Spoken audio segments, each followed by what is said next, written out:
Okay, Tom, here are some of Elvis's fun vehicles, yes, like we like to call yes. them. These are the things that made Graceland his big playground, and we're standing in front of his dune buggy. Yeah, and the first thing I notice, because we're up on the platform, and when you're walking by, you're down there, I see the gas goes, of course, in the front of the car, because that's what you do, you know. Do you know what movie Elvis famously drove a dune buggy in? Drove a dune buggy like a NASCAR driver.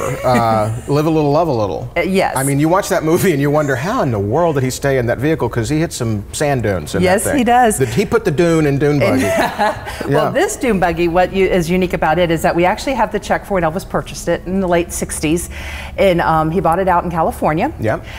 And the funniest thing is that 2 weeks later we have a second check, and it's for $700 worth of repairs to this dune buggy. Well, he enjoyed having the dune buggy. Yes, he did. He went around Memphis looking for dunes. And the other thing I noticed, no doors. You're just no doors. You do the whole Dukes of Hazzard thing. You just climb right in. Yeah. Yeah. Not a lot of comfort in here either. Just it's definitely a recreational vehicle. Nothing for leisurely drives around Memphis, that's for sure. It does have a back seat, barely. Barely, yeah. But you could climb somebody back here. And I bet you Elvis packed this full as many people as he could and drove it around Graceland. And then got back and saw how many people he had left. Exactly. Because they were losing people. Yeah, probably. left and right. If you want to walk around here, Tom, I want to talk to you about another really inconspicuous vehicle. Yeah, really. You know, if Elvis was trying to drive around town and not be noticed, he would definitely not be taking out his super trikes.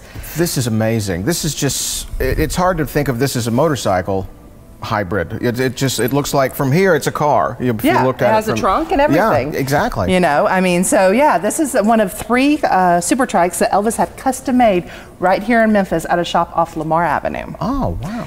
You know, looking at all these vehicles like this, what do you do to store a motor vehicle? I mean, I think about all the stuff in the engine and gasoline and oil and everything. What's the status of all this? Well, all of these cars can still run, but because of Tennessee law and things like that, to have them displayed here inside a building, they have to be completely drained of all of their fluids. So, of course, antique car owners don't cringe at that. We understand that to keep a car going, you need to have it lubricated, but because of the display laws, we have to have them totally drained. That doesn't mean that we can't lube them back up again and start driving them again. That's right. You have to, as an archivist, you have to make the decision between, you know, the collecting of cars and the displaying of Elvis cars. Exactly. It's a, you know, a fence you have to kind of straddle. You have to kind of, maneuver along. There's also another super trike over here if you want to take a look at this as we walk by Elvis's pedal car. Did you realize that this was a pedal car? You know, I was up here earlier. You were close. I was up here. Yeah, you were around. And I was looking, it's like I used to have a little car like that when I was about 4, you know, that you do this with your feet. Yep. And this one, same thing. It's a pedal car. It's a little pedal car. With a handbrake. And on the hills of Graceland, do you think Elvis used the handbrake? Oh, maybe when he got to the street. Maybe, just to stop. Daddy, open the gate. I'm coming right through. Yeah. And this is another one of our super trikes. Like I mentioned, Elvis had 3 that were custom made. One of them currently is on display at the Rock and Roll Hall of Fame in Cleveland. Oh, good.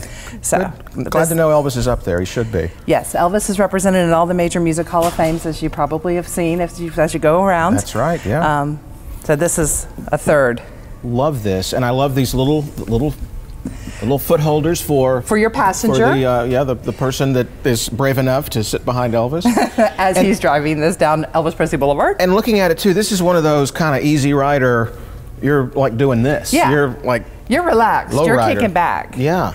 And again, this is a car that you would probably look at the car first, and then as it drove by, you'd be like, oh wait, that was Elvis Presley. That was Elvis, yeah. Yeah, Elvis is driving around. And the photos I've seen of Elvis, and people always think he was in the mansion, he didn't get out. Really, he was tooling around Tennessee and Mississippi. And if you were out at the time, he was out there. Yeah. But the beauty of Elvis being able to be on a motorcycle is he put the helmet on, and he gets to be incognito. Incognito. He gets to be normal. Unless he's driving something like this. Unless there's just that part of him that still had that. Well, I don't want to be that anonymous, you know.